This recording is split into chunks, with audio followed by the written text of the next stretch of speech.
What's happening, guys? We are here. We are live. I had to double check just to make sure that my mic was not on mute because you lot know that I started the stream a bit shambolic yesterday. But big up to everybody locked in on this wonderful Friday afternoon. It's an early one today, guys. We're doing a stream a bit early. You know, Fridays we tend to do the daily streams a bit early, and we thought, you know what? Why don't we combine a preview for the Community Shield tomorrow and some Manchester United transfer talk? So I thought, you know what, might as well do that now. Originally, I was going to do a preview tomorrow, but I thought tomorrow morning, ahead of the Community Shield game, we could just do a daily dose of Minna with like a transfer news wrap up kind of thing for the week. Big up to everyone locked in. Listen, guys, be sure to hit the like button. Be sure to subscribe. You know the rules. You come in, you wipe your feet, you say hi to everyone in the chat, and then you hit the like button. Or yesterday, as we realized, you could just maybe caress it or just touch it or just, you know, just tap it, whatever you want to do. Just make sure that the like button is hit. If you want to join the Minions Gang, the membership club, you can. It's the pinned comment in the chat. You get your badges, you get your emojis, you get your custom member content, and of course you get to support the growth of the channel. If you want to support the channel in alternative ways, you can by sending in super chats. If you appreciate the content here, you can send in super chats with your comments, with your questions, with your thoughts, or you could just do the simple thing, which is subscribe. It's the road to 6k here. Hopefully we can get to 6k by the end of August. I know that's a bit of an optimistic target, but I think that we can do it here in the community. Big up to everyone in the chat as well. Let me know your predictions about tomorrow's game. It is a big one, but in the same one, I would say that it's not a big one. Today, the transfer news has been transferring for everybody but Manchester United. Like, what the hell is going on, guys? Today, I woke up to just transfer news galore. And one of them, which kind of quite surprised me, was Jean-Claude Todibo to West Ham. The official here we go. West Ham's director flew out to Todibo in Nice last night and then flew back with him to West Ham to get his medical done. Of course, Kurt Zuma is set to leave West Ham, so I guess it kind of makes sense. For them to go for a new centre back, but I just didn't think it would be Jean-Claude Todibo. Reportedly, it's a loan, but a 40 million obligation to buy. So I guess Nice kind of come out on top here with a sell-on clause as well. So not only did Nice manage to negotiate a loan with an obligation to buy of 40 million, but they managed to negotiate a significant sell-on clause. And in the last 10 minutes or so, it's come out that Chelsea are set to sign Pedro Neto from Wolves. Like, clearly, guys, what is going on? Honestly, reportedly, Chelsea are set to sign Pedro Neto. Talks are ongoing right now between Wolves and Chelsea for a £60 million transfer. What the hell, guys? What? Like, honestly, I know this is not how we normally start the stream, but I thought, because there's so much that has happened in the last 24 hours just in the world of football, that we should start with it. I'm shocked. I'm not gonna lie. Chelsea signing another winger. Like, seriously, and they've just signed another goalkeeper yesterday.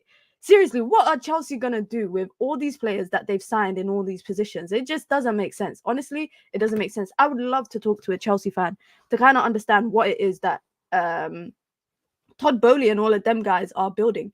But it's been an interesting 24 hours for transfer window. Yeah, guys, let me bring it up right now. Hold on. Let me bring it up right this second. Just give me a second. Let me bring it up.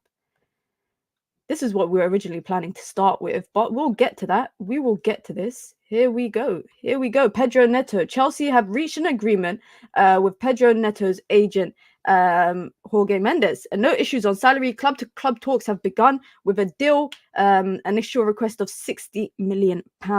He's top of their list, top priority for Chelsea when it comes to signing a winger, man. Guys, I'm shocked. I'm not gonna lie, I'm shocked. I just need to know what Chelsea have, like 40 something players right now. Like, seriously, they have 40 something players. Of course, Chelsea do sell players right now, but in the transfer window thus far, I don't think they've sold a lot of players. I need to know what's Chelsea's game plan, and they are also linked to go and sign Victor Osimhen. Of course, there's nothing cemented there. I think it's because Lukaku wants to join Napoli and they want to get rid of Lukaku, so they're trying to strike a deal, maybe like money plus Lukaku for Victor Osimhen. I don't know, but Chelsea's transfer window is just madness. I want to know how the hell Chelsea are making all these signings without any financial restrictions. So do I. So do I. What I want to know is how they are able to spend like there's no tomorrow every season. Honestly, if this transfer window ends and say they've spent 300 million or like 250 million in the window, they would have spent 1.2 billion in 3 years. That's ridiculous. Or even more than 1.3 billion. That would actually be more than 1.3 billion. It's quite crazy. I personally don't think Chelsea have a transfer strategy. I just think they're going buying. They spent 25 million on a 17-year-old or 18-year-old from Boca Juniors that had played 3 senior games. I think what they're doing with not players like Pedro Neto, but with the young talents, is they're buying young talents with the intention of, I guess, they're trying to be a Brighton and them kind of teams where they buy young talents and then they sell them for money. But the problem is that they're spending too much money on these young players. They are spending 30-40 million on these young players. If I was to go through Chelsea's team right now, I would be like, who the hell are these people? Who is half of? They got 9 goalkeepers or 8 goalkeepers. 8 goalkeepers. United don't even have 8 fit defenders. We ain't even got 8 fit defenders, and they got 8 fit goalkeepers. How does it make sense? How does it make sense? But anyway, I just thought it was worth starting with that. But of course, we're going to get into Manchester United news because that's what we're here to talk about. We're here to talk about Man United news. And I'm going to start with probably the most basic news of the day, which to you guys, it might not be significant. But for me, these are the 1% differences that Ineos are making that also Sir Dave Brailsford has always spoke about. It's a look at this tunnel, guys. Look at this tunnel. This is how the Manchester United tunnel has looked for most of its time. As far as I can remember, I've gone through that tunnel before and it's looked like that. Now Manchester United have upgraded it just ahead of the season. Simplicity. Look at how simple it looks. Look at what magic can happen when you just slap a bunch of paint and the dark colors, the red, the theater of dreams written at the top before you walk out of the tunnel. It's just simplicity. It's just simplicity. And I'm glad that they got a little upgrade in the tunnel now. Of course, when you compare it to what the hell is this? Like, deadass, what the hell is this? But clearly they've made the entrance to the changing rooms a bit bigger. They've got rid of all the hoo-ha on the walls that was clearly irrelevant. But I like it. It's just a minor change. It's nothing significant. Of course, I wish we could be here and talk about transfers. I really wish we could. But we don't. We got a little bit to talk about, but of course, I thought it's nice to start with something quite positive. Should we start with the transfer news? What should we start with, guys? Should we start with transfer news? Should we start with the Antony interview? Or should we start with the Community Shield preview? I'm gonna let you lot pick just to see what we should start with, because I don't mind starting with the Antony interview, because to be honest, that is what is a bit fresh in my mind. And it's very interesting, the difference in reception with Antony's interview in comparison to Marcus Rashford's interview that he did a couple months back on the Players Tribune. What Antony interview? All right, so you lot don't even know about the Antony interview. Then we're going to start with that. Antony did an interview. So this is what happens, right? Ahead of a big game or something like Community Shield, you have your normal press conferences, and then you would have one player do media duties where they speak to press. Normally it's embargoed until, the day before the game, where people can write up the articles. And that's what happened. He done an interview with journalists from like the BBC, from The Athletic, from the Daily Mail, etc., etc. And it's quite interesting, the context of the interview, because he spoke about quite a few different stuff. He was asked about different stuff.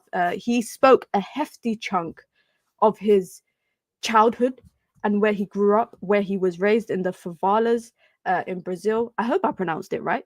And he spoke about a lot about that, but also he spoke about things like playing at left back, the little incident with him and Erik ten Hag, the difficulties that he's encountered at Manchester United, and he's made a promise. He's actually made a promise about goals and assists this season. So we're going to kind of get into that. Let's start with his comments starting about the season. Basically, he spoke about last season and obviously his debut year. And Antony said, "A lot has happened last season, and I played fullback and was a little uneasy about it, but that's because when the team is losing or drawing, you want to be in attack to turn things around and help the team. Being moved into defense bothered me a little bit. You felt annoyed in the moment during the game, but afterwards it was all fine. I have tremendous affection for Erik ten Hag, and he has a lot of affection for me. He's a great coach, and he knows he can rely on me." This is kind of, he's talking about, by the way, the Liverpool game in the FA Cup when he was moved to left back during the game. It wasn't just that. I think there was a second game as well where he was played at left back as well in the latter stages of the season. But in this point, he's talking about the FA Cup game in particular when he was pushed to left back. Now, it's interesting because I kind of understand why he would say, when you're an attacker, it's true, you want to help the team. But when you are not helping the team because you haven't scored in months, you haven't created a chance or an assist in months, you are doing more bad than good playing up front. Let's be honest. I'm not going to speak about in detail about what he said about his childhood and growing up in the favelas, etc., just because I think it has no relation to football. He speaks about obviously his will to do good and all of that kind of stuff, but I'm just going to stick to the football stuff. I'm gonna stick to the football stuff. He went on to speak about using his right foot more, and he said, "Yes, you will see it more. It's there written on paper in my objectives. More work on the right foot, score more goals and assists. I'll show you these notes one day, and you'll see the results this season." Man, oh man, oh man. Those comments could actually come back to bite him in the ass at the end of next season. I really hope he proves everybody and he sticks to kind of what his goals are. I don't know what his kind of assist and goal tally objective is, but I do hope that he sticks to his goals and he really kind of perseveres and sees it through. Excuse me, because to come out and say, "Oh, you will see the results this season," that's basically, you're giving us a guarantee. You are giving fans a guarantee. And if you're giving fans a guarantee that you will see goals and assists this season, then please, please, please stay true to your word. He went on to speak about his objectives this season. And he said, "I definitely need more goal participations and to score more goals. It's something I demand from myself highly." This is the part that, listen, I've seen it plastered everywhere. So he has to achieve it. He said, "Rest assured, you will hear the name Antony in relation to goals and assists." My brother, I really hope you're right. I really, really hope you're right, because people are just waiting on you to be wrong. And in a season where Manchester United, I'm looking at the team and I'm thinking, I'm expecting United to score 70 goals plus, 70 to 75 goals, right? And I'm looking at the team and I'm thinking, all right, you could get 20 from Rashford. You could get 10, 15 from Rasmus. You could get maybe 10 from Xerxes. You can maybe get 10 from Ahmad. I'm expecting 10 from you, Antony, too. I would be expecting 10 from you as well, especially because, and I know you lot are going to say, don't expect nothing from him. But if he has come out and said, "Rest assured, you'll hear the name Antony in relation to goals and assists, then I'm going to sit here like this for the whole season. And I'm going to wait and I'm going to wait and I'm going to wait. Because honestly, if you don't do that, and like, you know, in athletics, I don't know if you've not been watching the Olympics, but there's an athlete called Noah Lyles who is a sprinter for USA. He talks a lot. He talks a lot. He talks his shit. And the thing is ahead of the 100-meter sprint final, he was talking his shit. He came out of the tunnel doing all this hoo-ha, you know, going crazy, you know, main character syndrome. And then he won gold. He did the same thing before the 200-meter sprint final, and then he finished in 3rd place. When you talk and you back up your talk with whatever accolades or achievements, people will shut up. People will shut up. But when you talk and you don't back up your talk with your performances, the criticism will be even more higher. It will be even more higher.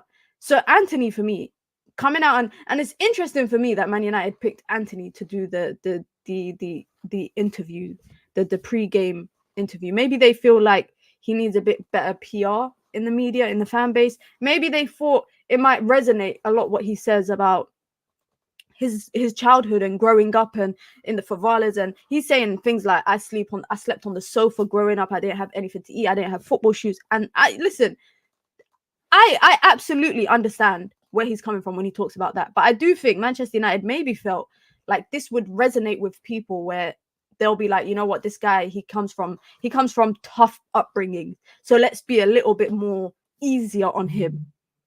Then he comes out and says, rest assured, you'll hear the name Antony in relation to goals and assists. My brother, if we don't hear this, you need to be on the first plane out of Manchester United, because you've come out now and publicly backed yourself. You've publicly backed yourself. Eric Ten Hag hasn't said you will see goals and assists from Antony this season. He always says, when he talks about players, he says they are capable of doing X, Y, Z. But Antony now has come out and said, you will see this from me this season. Then I expect to see that. And when the criticism lands, or if the criticism does land, nobody can say, oh, he's the scapegoat, he's this or he's that, because he's put himself in the firing line. He's really put himself in the firing line. I hope he has a good season. Honestly, I'll be honest, I hope he has a good season for Manchester United. When he's called upon, I hope he scores. I hope he creates chances. I hope he plays well. Not because I think that he will be an integral part of what Man United are building for the foreseeable future, but I think that will increase his transfer value. And then Manchester United might be able to sell him next summer. Right now, his price tag has kind of depreciated.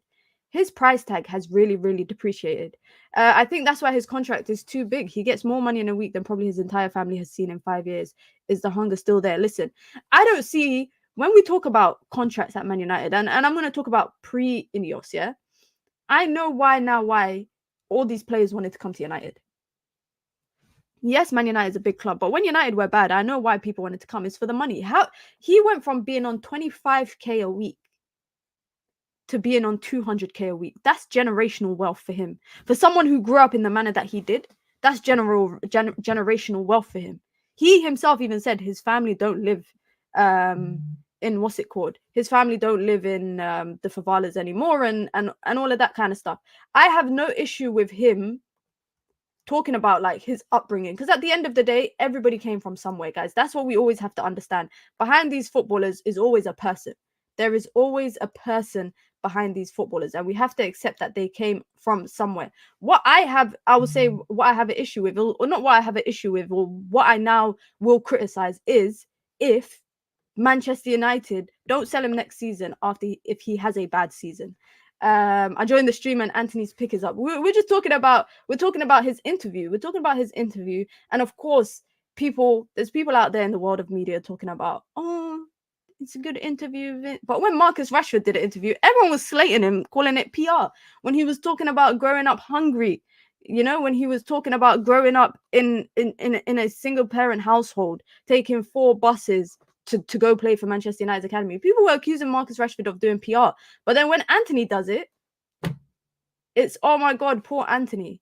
Expecting Antony to perform with massive problems in his personal life is harsh. Is it harsh?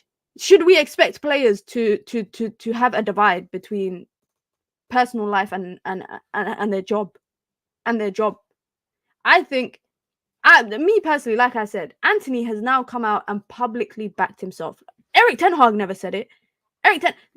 Flipping Umar Barada didn't come out, or Dan Ashworth. They never came out and said you're gonna see goals and assists from Antony. Antony said, "Rest assured, you'll hear the name Antony in relation to goals and assists." So I will expect goals and assists because that's what you've said. That is what you've said. And I just find it, like I said, I find it interesting that Manchester United have put him out to do this interview. Like the way the football world works, guys, just like from a media perspective, is when there's a big game, they have a media day. They would have a media day if the game's on Saturday. So I guess they probably had the media day on Tuesday or Wednesday. And all of the written publication will get an opportunity to interview one player, and Man United's media team will select the player and give them a heads up and be like, yo, you're going to do media duties today. You're going to do an interview with written media. And then the broadcasting rights, so whoever has broadcasting rights to it will get an interview with another player separately. So I anticipate that might be Marcus Rashford or someone that's going to play. I don't know why Manchester United put Antony up to it. I don't know why they put Antony up to it, because he's not a person who's had a great preseason. He hasn't had a great preseason. He never had a breakout season last summer. He didn't even go to Copa America with his national team. So I don't know why they, and the only thing that I can think is that they want him to kind of, they want him to say things that will kind of get the fans on board. They will, and I'm not saying it's a PR stunt, but honestly, that's the way that I'm seeing it. Sorry, but not being able to use your right foot or take a player on has nothing to do with being from the. He spoke about his right foot thing, and he said, yes, you will see more. Is there written on paper in my objectives, quotation mark, more work on the right foot, secure more goals and assists. I'll show you these notes one day and you'll see the results this season. So it's essentially, listen, I respect you as a footballer, because it's not easy. It's not easy being a footballer. Yeah, the commitment you have to have in your life, it's not easy. The toll it takes on your body, it's not easy. But don't set yourself up by saying that you'll see the results this season. He could have just said, you'll see the results over the course of my time at United. You know, I'll continue to work hard. I'll continue to work on my right foot, etc., etc. But to say that we're going to see the results this season, I expect to see the results this season. You know what it's like? It's like, guys, when you're a kid, yeah, and your mom says that you can have ice cream today. And then she turns around and says, actually, I didn't say you can have it today. You can have it at some point during the week. No, you said I can have ice cream today. So I'm expecting to have ice cream today. Deadass. Big up to Ahmed with the super chat. Thank you very much, my brother. I appreciate the contribution. Says the day Antony leaves United is the day Antony leaves United is the day he's forgotten in football. That's harsh. That is harsh to say that he's forgotten in football as a whole. First and foremost, let's be real, guys. No one's ever gonna forget the spin. That spin, no one's gonna forget. No one's gonna forget that time when he was coming on the bench and he was like, that's the Antony face. I ain't gonna forget that. But you're right. From a footballing perspective and his contribution to football, it is going to be forgetful, because he is going to be a forgetful player, because the goal against Barcelona, United never went to win the Europa. They never went to win the trophy. The goal against Arsenal, yes, United beat Arsenal, but United, and they finished third that season, but we can't say that was solely because Antony scored. You think of every other goal he's scored or every other chance he's created, and it's not really memorable moments per se. Big up to RD United, says hi all. Hello. Hope you're doing well. Nicole says, Minna, let's be serious. You believe his chat? Listen, I have to believe him. I have to at least give him the element of belief. Because at the end of the day, as a fan, I want everyone to do well. I want every player to do well. Just because I don't want Antony at Manchester United doesn't mean I don't want him to do well whilst he's at Manchester United. That's it. That's all I have to say. So I'm not going to lie, even though I don't like him, and let me know in the chat, guys, your thoughts about it. Even though I don't want him at United for the foreseeable future, every time he comes on, I'm going to support him. I'm going to want him to score, and I'm going to want him to assist, because at the end of the day, who benefits from that? Man United do. I'm going to want him to play well. Same as Mason Mount. Same as Scott McTominay, same as any player, Harry Maguire, whoever it is, I will always want them to do well, just because if they do well, we do well. You know what I mean? Rank worst ever signings out of Kleberson, Donny, Alexis, Antony, and Di Maria. Damn.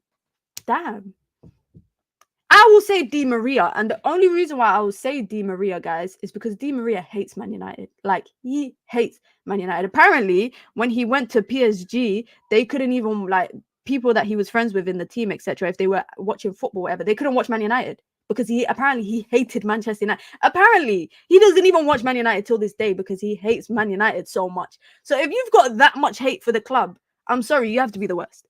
But if we're talking about as a player, Di Maria wasn't bad as a player. It was just him and Van Gaal didn't understand each other. Like, let's be real, guys. Everybody was gassed when Man United signed Di Maria. I remember that was the summer we were linked to signing. I remember we were linked to signing Vidal, Arturo Vidal, that summer. And I went and brought a United shirt. It had number 7, and I didn't write anything on it because I thought we were getting Arturo Vidal, and I was going to write Vidal on it. And then literally we ended up signing Di Maria. And I said, this signing ain't going to work out, so I'm just going to put my surname on the back. I'm just going to put my surname on the back. Turns out that he only lasted a season. He lasted a season. But Donny, for me, was just a questionable signing. Till today, I don't understand the point of signing Donny van der Beek. I can't really blame him too much. Alexis Sanchez is just...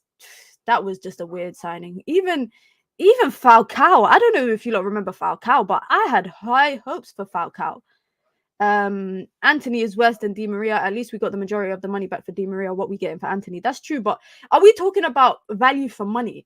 Because if we're talking about value for money, 100% Antony's the worst.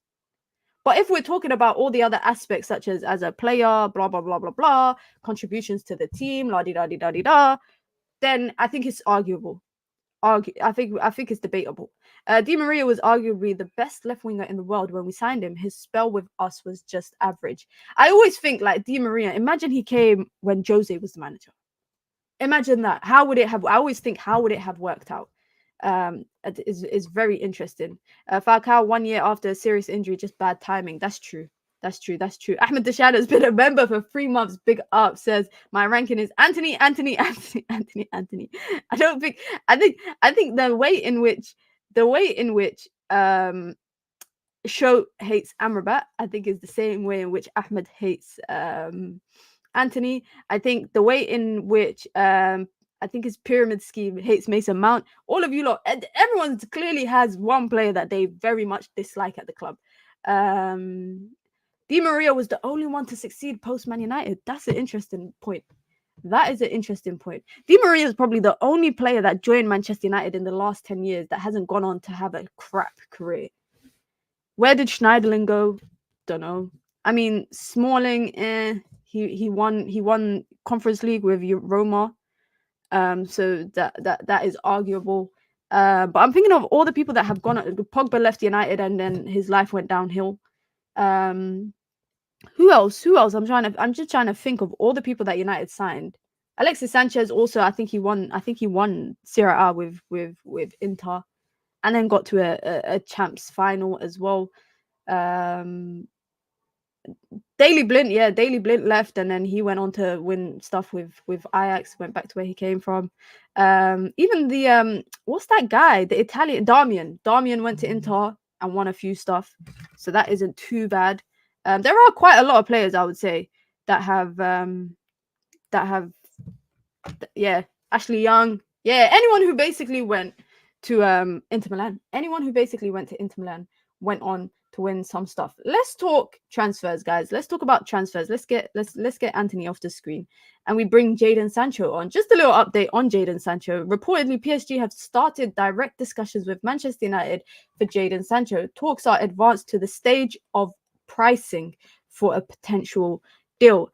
Now, this is my question to you guys. Seeing as Manchester United have been priced out of a move to sign Manuel Ugarte, do you think that the negotiation that they'll try and put a big price tag on Jadon Sancho if there's a prospect of him leaving Manchester United to PSG? I mean, we already know that personal terms is not a problem. We already know that him and his agent has been in direct talks with PSG and have already okayed, because let's be real, PSG are probably the only team that could possibly afford his wages and be willing to pay it.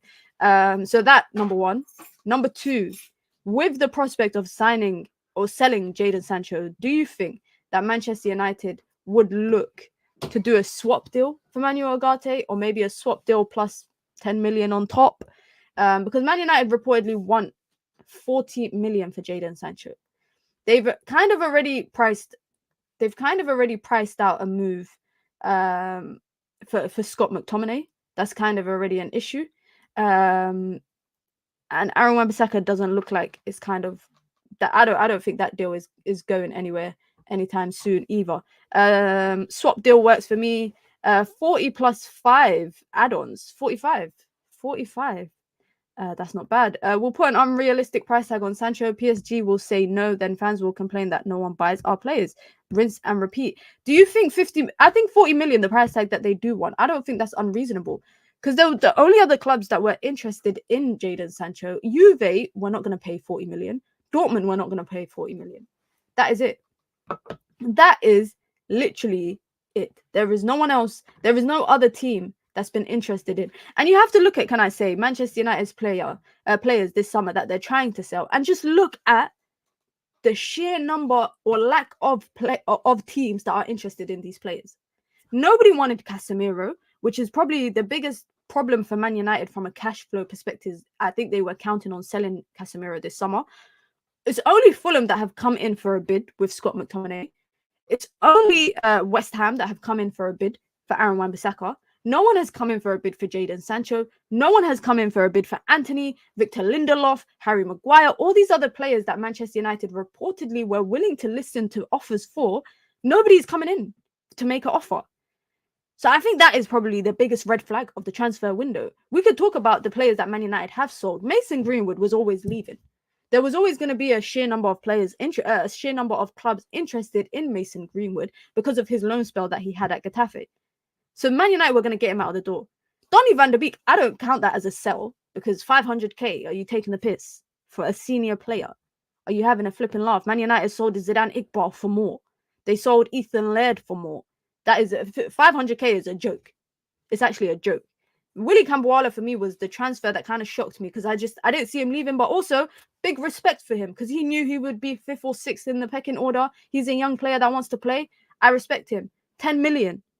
But other than that, Manchester United cannot sell. So at this point, I'm like, you know what? Maybe beggars can't be choosers. But on the flip side, everybody will complain. If Man United sold Jadon Sancho for 20 million, everybody would complain. If Manchester United had accepted the 21, 22 million for Scott McTominay, people would have been like, oh, but look, Fulham bought Emile Smith-Rowe for that much. Why is it that United can't negotiate a price tag? Lindelof had a few suitors, but his wages are too high. These guys will be gone for free next year, except for Cass, who got 2-3 years left on his contract. Yeah, I think the biggest issue, of course, we know is wages. The biggest issue is salaries, and we know. Excuse me, we absolutely know that. But also that just points, can I say, in the direction of the previous regime. Is Mario Hermoso on today's agenda? Yes, he is. Yes, he is. He is on the agenda. Just moving on from Jadon Sancho, but staying on and around the topic of PSG. Reportedly, Manchester United were confident in completing the signing of Manuel Ugarte. However, PSG stuck to the asking price. Manchester United's offer. So now we know. Well, now we have some context as to what Man United offered and what was rejected and what the asking price was. 60 million euros was the asking price, which is in and around 51 million pounds. And Man United offered 43 million pounds. So they were about 8 million off in valuation. Is that okay? I was gonna say, is that a lot? Listen, 8 million would change my life. If anybody wants to give me 8 million, throw it my way. But from the context of a transfer, given that you're already 43 million guaranteed, it's interesting that PSG turned it down, given the fact that PSG are a French team. They are a French team in the French league. But also that's a league that doesn't generate a lot of TV revenue. Of course, PSG is owned by Qatar, one of the richest states. So cash flow is not an issue for them, but they still have financial and legal obligations to abide by UEFA. So they still have to sell people if they're buying people. Given the fact that, by the way, guys, the João Neves deal wasn't 70 million euros. It was actually like 60-something million euros, with Renato Sanchez going the other way for a 1-year loan back to Benfica. So they kind of saved money there. João Neves ended up going for nearly half of what he was meant to go for in his supposed release clause. Riri says, yo, at this point, we just need to take whatever monies we can get for these men because we don't want to eventually lose them on a free. Would you be happy losing players on a free? Would you be happy with losing players on a free? Does that mean we have 43 million to spend? I think it does mean that United do have 43 million. Remember the price tag, the budget that we were hearing was around 150 million. That was around the transfer budget for this summer. I think United have 43 million, but I think they need, this is the thing, 43 million in the context of Ugarte, that's buying one player. But Man United are now in a position where they're not going to get Ugarte. So if they're going to sign a midfielder, it has to be for the right price. It can't be for 43 million because they still need to sign a centre back. They still need to sign a right back. I think Man United have, I actually think they got like 80 million, 90 million maybe to spend. That's me just like making an assumption, guys. It's not any, I don't have any inside information. Let me just put it like that. One of the players, obviously, United are linked to is Sanderberg from Burnley. One thing we do know is now he has a price tag. He now has a price tag. We've been speculating the last couple of days what would be an appropriate price for Man United to spend on him. Reportedly, Burnley have put a £30 million price tag on his head. Burnley will not block his move, but are determined to get full value for him if he does leave, especially because, you know, Championship kicks off today. So it'd be quite late it'll be like after the first couple games of the season, they'll probably have to sell him. So I get why they want to get compensated, but 30 million, no. 30 million, no. I thought 20 million would have been reasonable. I thought 20 million would have been a reasonable price, especially if he's an integral part of the team. I understand that. I understand that to that capacity. If he's an integral member of the team, they would have to go and find a replacement for him. But for 30 million, yeah, on your back. Now, Samuel Luckhurst, loser, was reporting today that Manchester United are reportedly set or planning to make at least 3 more signings in the last 3 weeks of the window. So just for some context, guys, there's 22 days or 21 days left now of the transfer window. Between those 21 days, Manchester United will play 3 games. They will play 3 games. And they will sign they want to sign 3 players. Now, what is the likelihood Man United sign 3 players? What is the likelihood? Because for the last 3 weeks, guys, we've been clutching on straws, trying to find something to talk about. We've been clutching at straws to try and find something to talk about. We've been going round and round in circles. Sometimes, guys, I'm not going to lie, I don't know how I do it. I come here and I sit and I talk about the same thing over and over. You know what they say, guys? The first sign, the definition of insanity is doing the same thing over and over again and expecting different results. Maybe I'm insane because I come in and I sit here and talk about the same stuff for the last 3 weeks. Mina, what's your source? And a good presenter or journalist or influencer or content creator, whatever it is that you want to talk about, does not reveal their source, guys. Does not reveal their source. I was about to ask you, how do you do these streams? You talked about this stuff 2 weeks ago. You know what it is? I don't know how I do it. I actually don't know how I do it. But then again, it could be worse. Guys, Liverpool have nothing to talk about. Liverpool fans have nothing to talk about. Arsenal fans have just had 1 transfer to talk about, and everything else is speculation. Chelsea fans, they probably find themselves so busy. Every day, they got a new here we go. Oh, they got a new here we go. 16-year-old kid from South America. Let me go Google him. He ain't even got a Wikipedia page. I feel sorry for Chelsea fans. We're running out of stuff to talk about. They have too much stuff to talk about. Liverpool are signing Zubimendi. When I see it with my eyes, I'll believe it. When I see it with my eyes, when I see him holding the Liverpool shirt, standing at that AXA training center, they're signing Neto now. I know we were laughing about it at the beginning of the stream. Like, how many wingers do Chelsea have? You know what, guys? Let's go on a quick quest. Let's go on a side quest. I'm gonna type in Chelsea players. I want a list of all the Chelsea players that they have. I don't want the people that they've registered. I want to see how many wingers that they have right now. Oh my God. Do you know how long it took me to guys, let me show you guys this, yeah? We're looking at Chelsea, yeah? Please look at how many goalkeepers they have. I don't know why Eduardo Mendy is still there because they sold him. Premier League, you need to do better. Kepa has obviously come back from loan. He was on loan at Real Madrid. They've just, who is this guy? What? Come on, who is this guy that they've just signed? Eddie Beach, Nathan Baxter, Ethan Wadey. Nah, what is this? Oh my god. Look how many goalkeepers they have. Do they have a starting 11 of goalkeepers? They do. They got a starting 11 of goalkeepers. Defenders. Thiago Silva's gone. Trevor Chalobah is frozen out. Look how many. Koulibaly's gone. Yeah, this is not updated. Premier League need to do better. Man like Bashir Humphreys. I only know him because he's Muslim. That's the only reason why I know him. Alhamdulillah. Look at this. Look how many defenders they have.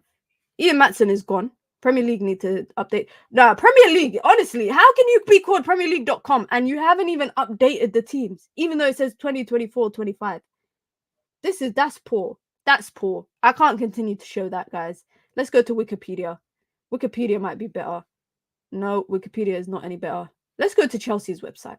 Yeah, Chelsea's website will give us a better update. Oh my god, they actually have so many players. I just want to see who their wingers are. That's what I'm trying to see. I just want to see who their wingers are because they got They got Mudryk. They've got Noni Manduke. They've got Raheem Sterling. They're meant to sell Broha apparently. Who is David Washington? I've never seen him. Tyreek George. I've never seen him. Cole Palmer, another winger that they got. This guy still plays for them. Do you know how funny that is?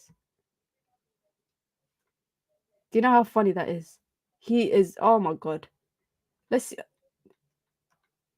Raheem Sterling, they got a bag of players that I'm looking at them thinking, who are all these people? Nah, this is actually funny.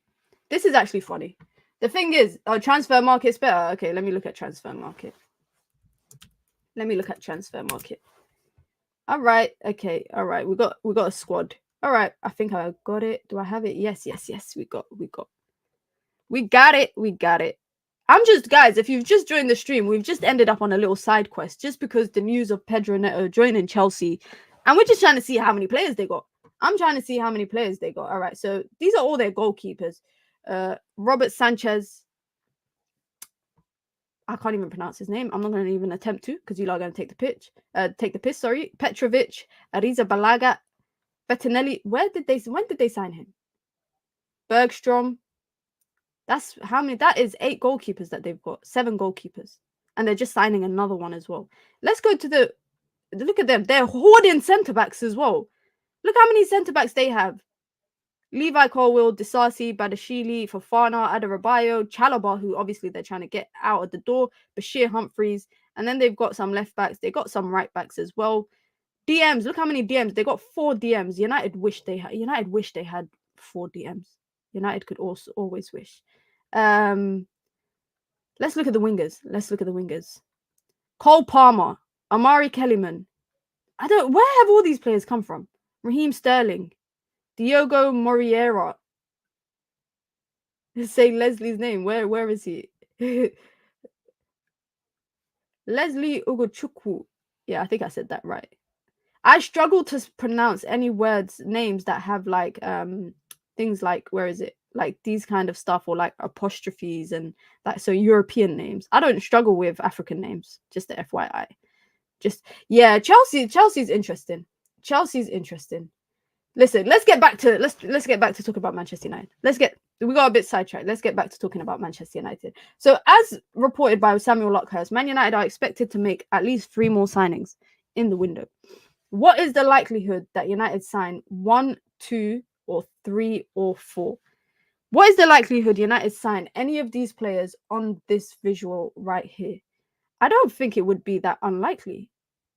That tracksuit hard. Yeah, it is hard. I don't think it would be that unlikely. I think one of these players will join. I think it's going to be Sanderberg, guys. I really think it's going to be Sanderberg that joins Manchester United.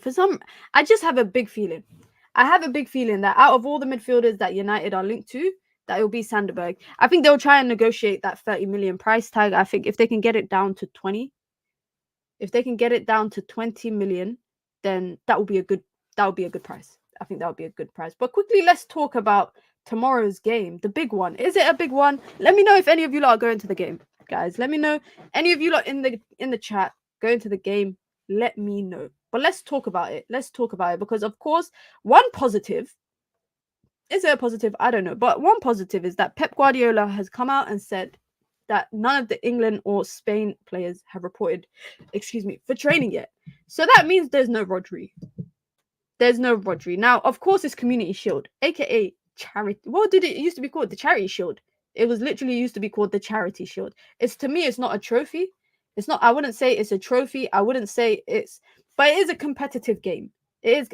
Winning it doesn't mean that you're gonna go on and have a spectacular season, and losing it doesn't mean that you're gonna have a horrible season. But one thing I will say about Manchester United is that Manchester United need as much game time as possible before the season starts. Now, we've seen some patterns of play during preseason. I think because a lot of the first team, like the senior first team, haven't really got the chance to play together during the preseason. You know, Lisandro Martinez just reported back this week, Kobbie Mainoo, Garnacho, etc. Marcus Rashford. Brother, I don't know where you're going to play. I don't know if Joshua Zexi is going to start, can I say? I don't know if Joshua Zexi is going to start. I think he might. I think he might start. But Marcus Rashford, please, please, please. I am putting all my stocks, guys, in Marcus Rashford this season. And when I say I'm putting all my stocks in, I mean I am backing him wholeheartedly to have a 25-plus goal contribution season. That's all I have to say. Marcus Rashford reportedly looks he looks apparently in very good shape this preseason. He looks in very, very good shape. He looks sharp. He looks fit. Minna wants to be bankrupt. I don't know what it is, guys. I don't know what it is. You lot know I do back Marcus Rashford a lot. Some people always say in the chat, Minna's biased to Marcus Rashford because he's from the UK. I'm not biased because he's from the UK. I just want him to do well. But I do also accept that if he has another bad season this season, Manchester United should look at offloading him. But we will have that conversation at the end of the season, depending on how the season kind of pans out.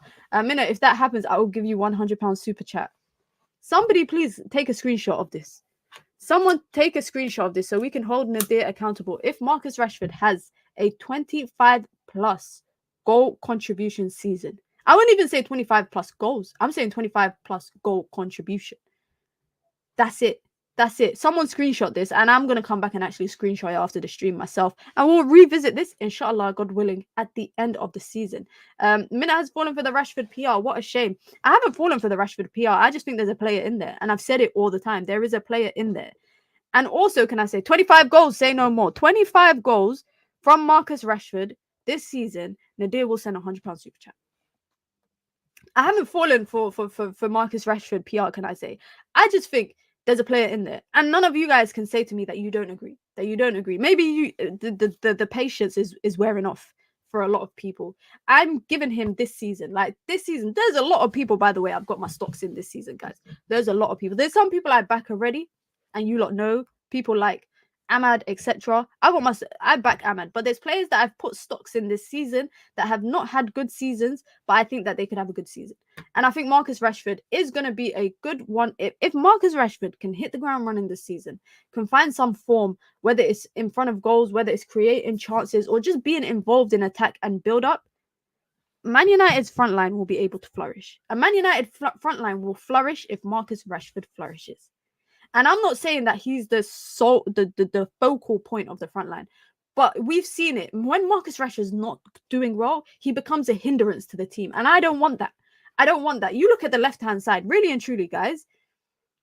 Who are United playing on the left-hand side if it's not Marcus Rashford?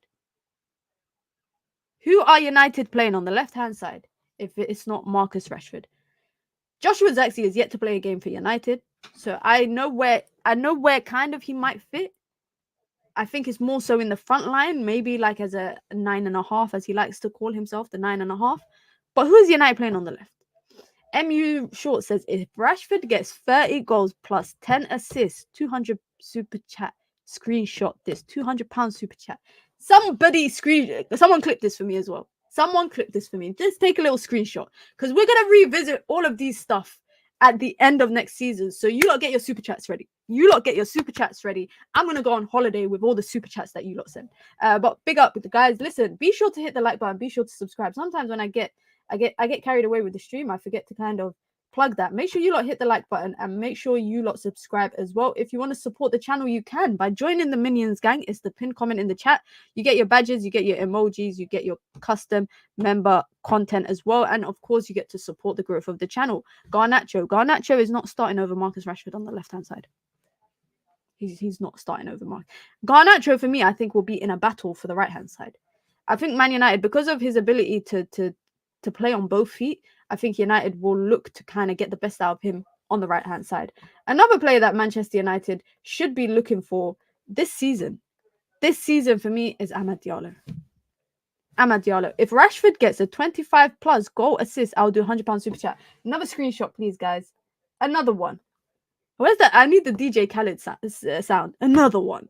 I promise you lot. I will go on holiday with your super chats. I promise you. We got three what's it called? I don't want to say bet in it because betting is haram. So it's not a bet, it's a pledge. Now Mina Garnacho is left wing, Ahmad Antony is right wing. Nah, I don't know about that. Not because I don't think Garnacho can play on the left side. That's where he started out for Man United. I think it's because he spent the entire season last year on the right hand side. So a part of me thinks that Erik ten Hag might have a plan for him on the right-hand side because him and Ahmad are two different styles of players in terms of playing on the right-hand side. Whereas with Rashford and Garnacho, I think you get similar stuff from them on the left-hand side. Not exactly the same, but both of them are looking to come onto their right foot and shoot. Garnacho is a bit more two-footed, if that's a term. So I would say that he could put a ball in. I don't think it's that great, but he can put a ball in. But I think because of the different dynamic he gives you as a right winger, if you interchange between him and Ahmad, you're getting something different every single time. I think Sancho might be the competitor for the left-hand side. Not completely. I think it is Marcus Rashford's for now. But I think Jadon Sancho could be the alternative if you want to change the game up a little bit. You can put him on the left-hand side. I also think Joshua Zirkzee. I think Rasmus Højlund. I think Rasmus Højlund might come out to the left-hand side as well. Once Rasmus Højlund learns how to control his strength and use that with his pace, I think he will have a good season. But of course, we can't talk on Højlund too much because he's obviously out injured. Another player I think that will start tomorrow. Is this guy right here, Harry Amas. Luke Shaw.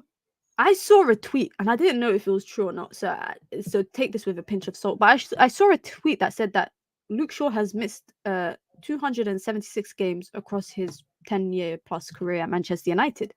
That is equivalent to 6 Premier Leagues. That's equivalent to 6 Premier League campaigns. Is that for real? Has Luke Shaw missed that many games at Man United? I have to double check. Because if he's actually missed that much games at Man United, then that's crazy. That is absolutely crazy. At Manchester United, he has missed. Yeah, that is a lot of games he's missed. The page, even when I go on Transfer Market, guys, it says next page. Imagine that. It tells me to go to the next page. 6 seasons worth of injuries.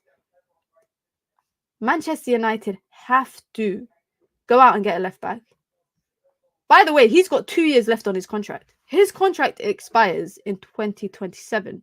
He's got 3 years left on his contract. He's got 3 more seasons left of his contract. Is my maths right? My maths is right. What year are we in, guys? Are we in 2023 or 2024? What year are we in? Like, it's not telling me on my calendar. Are we in 2023? Oh, we're in 2024. Why did I think we were in 2023? Why the hell did I think we were in 2023? You know what it is, guys? You know what? No. Let me explain quickly, yeah? Do you guys feel because of COVID, I cannot tell what the years are because I lost 2 years of my life during COVID, right? To me, 2020 and 2021 was a blur. So when we got to 2022, I was saying it's still 2020 because the last normal year I remembered was 2019. So it's because of, and also I'm hungry, guys. I ain't had my lunch. Yeah, I ain't had my lunch. Minute you move is suspect. No, honestly, guys, you lot are telling me, yeah, that you never have those brain dead moments. You telling me you never have those? I was just looking at this right now, and it was saying his contract expires 2027, and I was thinking, shit, we got 4 years left with Luke Shaw. I thought it was still 2021. Thank you very much. Sometimes, guys, I'm not joking. I actually, because of COVID messed us up, guys. COVID messed us up. I fully thought, yeah, maybe we are in 2023. It sounds believable. It sounds you lot acting like you never forget what year we're in. You lot acting like you never forget what year we're in. Anyways, on the topic of left backs, I think we lost 2 years of our lives while you tried to figure this out. Men have been in a coma for 4 years. No, but imagine going into a coma in 2019 and you wake up in 2024 and then you found out everything that happened in 5 years. The thing is, guys, also 5 years ago was the last normal year that we had in the world. That feels like it was 2 years ago. I'm not joking. When I talk about 2019, I talk about 2019 like it was 2 years ago, guys. I talk about it like it was 2 years ago. So that is the only reason why I was thinking, we're in 2023. It's almost 2025. That's crazy. That's crazy because when I was like a teenager in like 2012, I probably thought by 2025, like the world we'd be flying, like humans would be flying. Well, what did you guys think would happen? Can I say? What did you?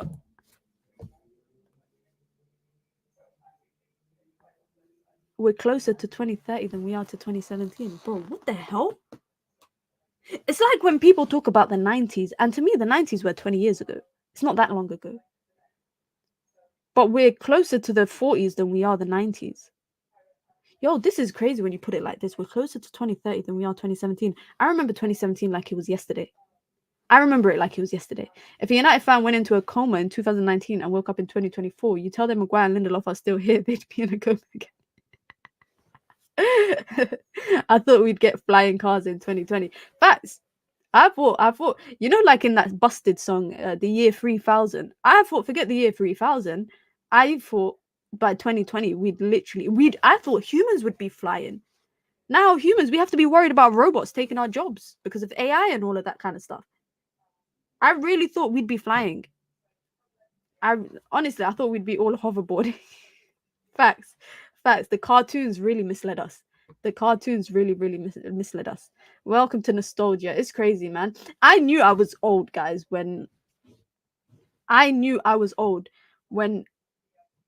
was in a car one day with my niece. My niece is a teenager, yeah. My niece is in her late teens. And she put a song on that came out in the 2000s, yeah?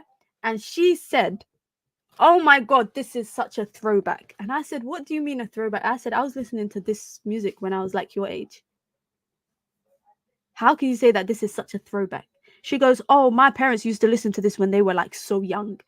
And I was like, what? This song just came out. Like I was like 17 when the song came out.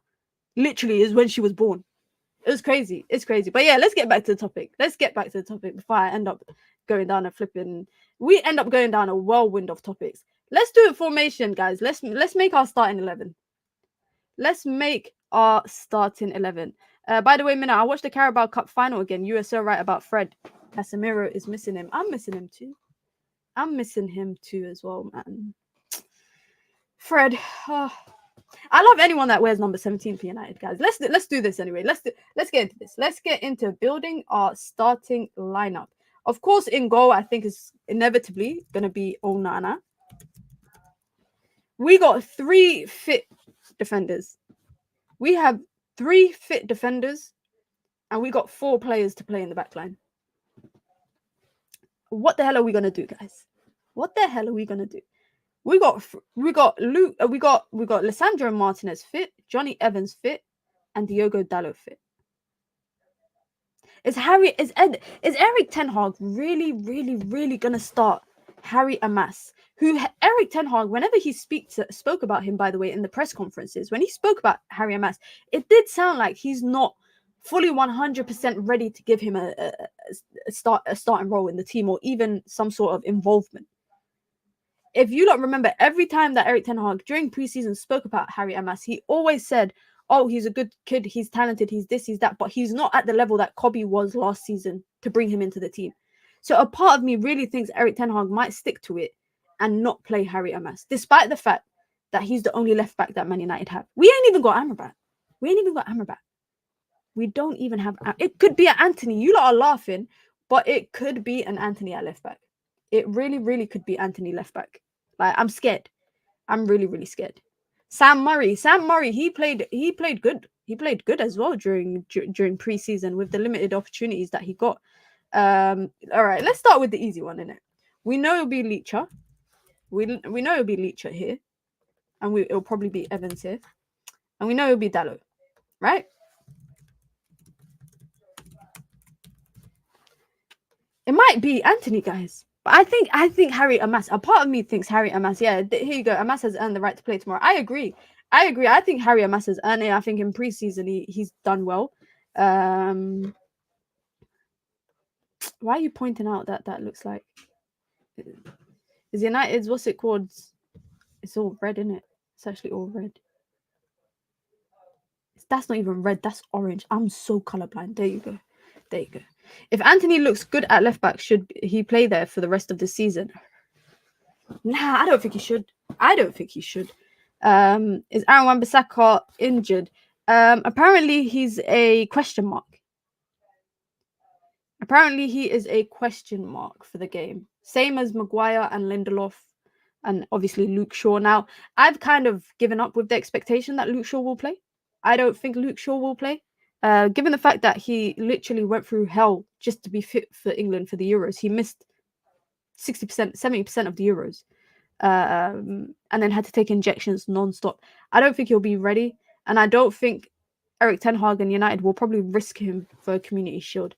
I'm gonna put Aaron Wan-Bissaka just because I think Aaron Wan-Bissaka, I feel like he might be available just because he is a question mark, and it's just a question mark on his head top. Oh damn, Emmy Short saying Aaron Wan-Bissaka not play all season, demanding money to leave, need to send him to under 21s. I've seen this conversation happening a lot, guys, online today about whether Manchester United should demote players to under 21s, basically exile them like Ten Hag to Sancho, and force them to leave the team. I think the players would be happy to do that though. I feel like they would be happy to do that. Would be idiotic to play Aaron Wan-Bissaka if you want to sell him. That's true. You know what? I'm going to give Amas. I'm going to say Amas because I think Harry Amas has earned it. I think he's earned it to play.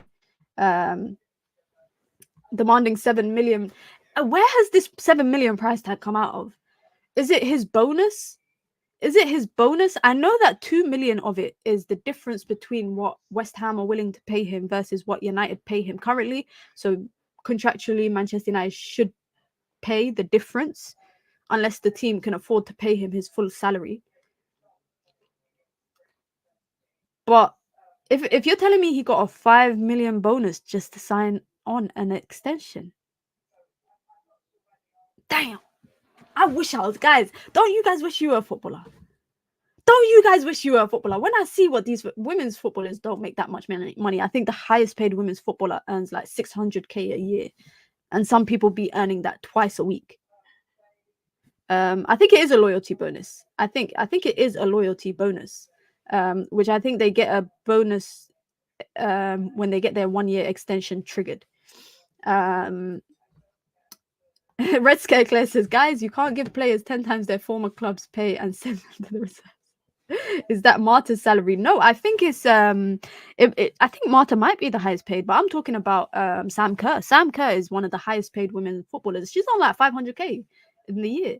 Obviously, in women's football, that is a milestone because there was a time when women footballers didn't get paid, and they were literally playing they were playing professional football as if they were Sunday league, but also having jobs on the side. So it is a big deal. But every time I see what footballers make, I'm just like, yeah, my kids need to be footballers. When I have kids, they have no choice but to be footballers. And then I'm going to ship them straight to Saudi. Straight to Saudi. I'm shipping. Actually, I'm hoping by that time, Qatar will be the new Saudi of football. Because Qatar pay a lot of money as well. It's crazy, especially when you hear what they pay players in Saudi. Yeah, what they pay in Saudi is never seen, never heard, guys. Never seen, never heard. That's why NBA players were laughing when Mbappe rejected the contract offer from who was it, Al Nassr or Al Ittihad, when he rejected the like 100 million.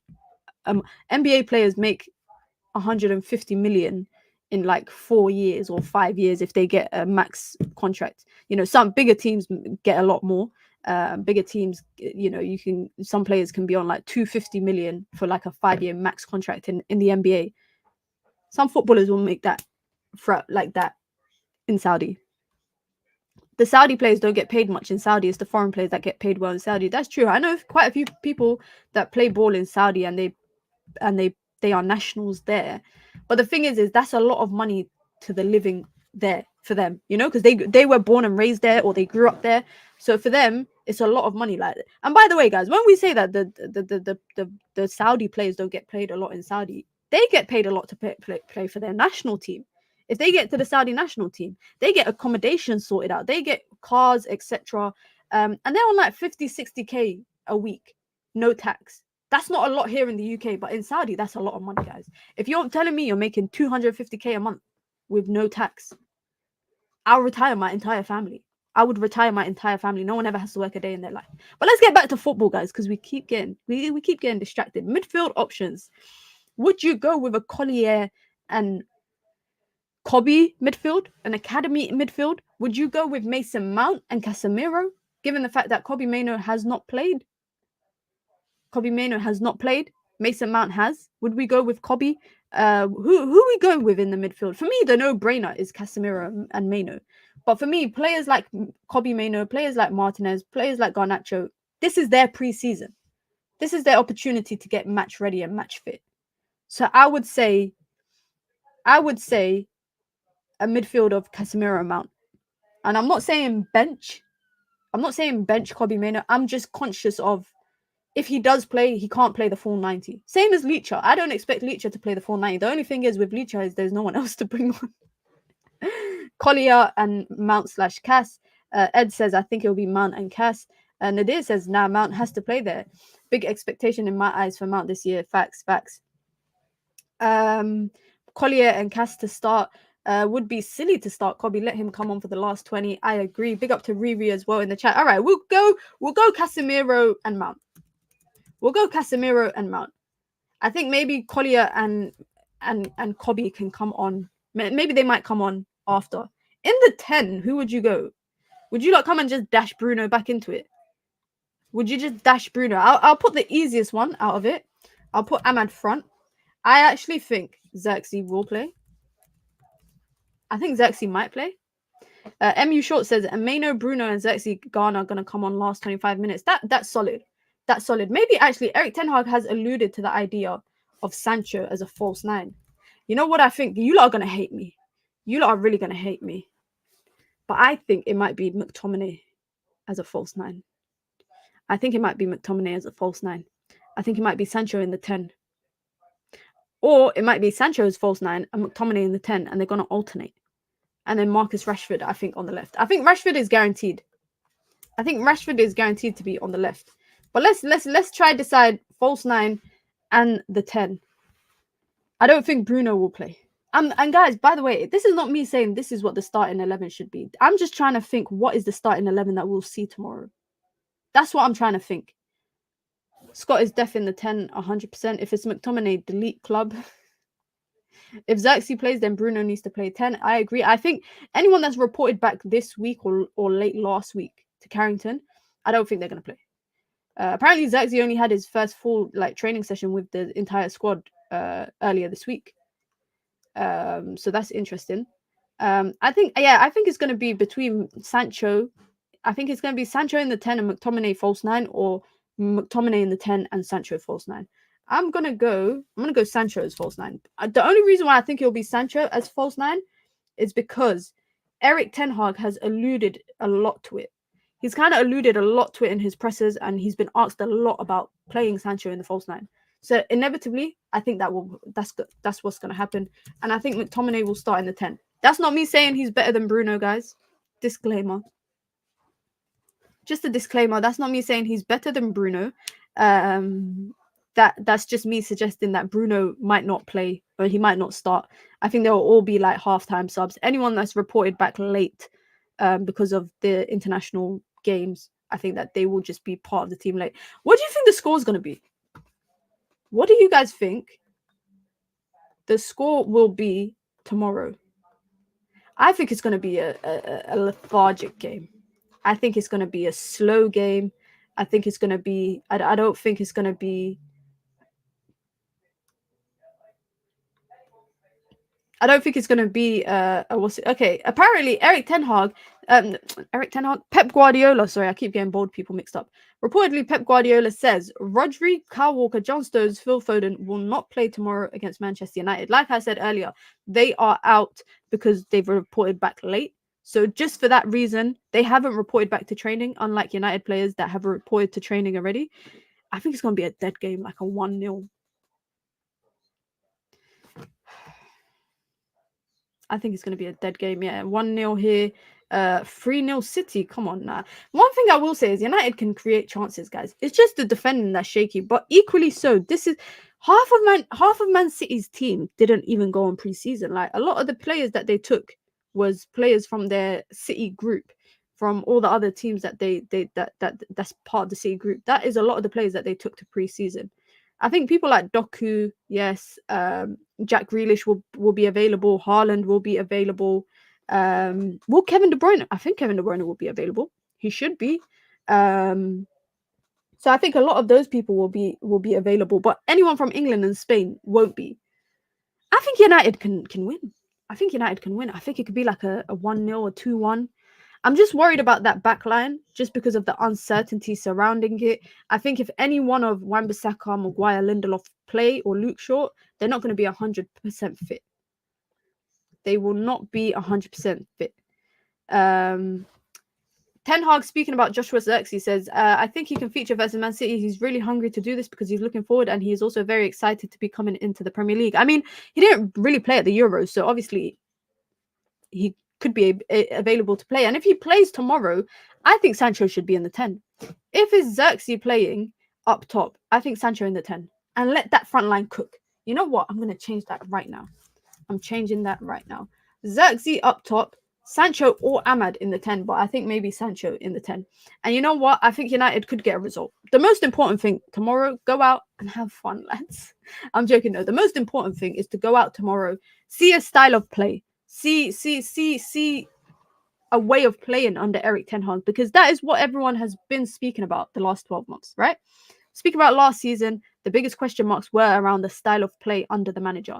So if we can see clear patterns of play, of course, United are missing quite a few players. This might not be the final Manchester United starting 11 for the season in case Man United bring some players in.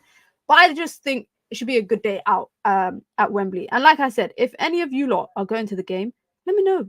Let me know. I too will be going to the game, inshallah. But that is it. That's all we have. Unfortunately, no transfer news between when I started the stream and the end of the stream. I was hoping that we might have something to talk about. I was really hoping to, but that's not the case. But that is not the case. But listen, guys, be sure to hit the like button and be sure to subscribe. If you are watching this back, make sure you hit the like button. No stream tomorrow before the game, but there'll be a stream. Oh, no, shit. I got to go to a wedding tomorrow. Oh. Shit.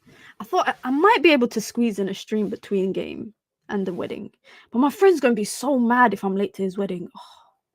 I just have a tendency of being late to people's weddings, guys. I need to stop this. I really need to stop this. Inshallah, if I can find a time after the game tomorrow, then I will be here, be live. If not, I'll be live on Sunday. As I mentioned, I will have Liban back. You know, SDS is fine as one of the funniest people on SDS. We'll be back here on Sunday, inshallah, God willing, where we'll talk about obviously the game, and we're going to talk about the transfer window and all of that kind of stuff. Be sure to hit the like button. Be sure to subscribe. Big up to everyone. I hope you have a wonderful day. What do I have planned today? I got what do I have planned? Ooh, I'm going cinema later. If there's any news between, you know, my evening plans and now, if there's any here we go, then I'll go live. But you don't know what it's. I give that disclaimer every single day, and then I don't go live because there's no news. I'm in a streamer while they exchange vows. Now, I respect the privacy of my friends. I will never ever post anything online of their weddings. Because I respect them. Big up Elite Baller says have a good rest of the day. Minna, you too, and everybody else in the chat. Listen, big up everyone. Hit the like button on your way out. Let's get to 100 likes after the stream. You don't know what it is. As always, I appreciate the love. I appreciate the support. Shout out to everyone that sent in super chats as well throughout the stream. I'm going 2-1 United tomorrow. 2-1 United tomorrow. We will speak about the game and everything more on the weekend, guys. I'm out. Have a great day. Peace.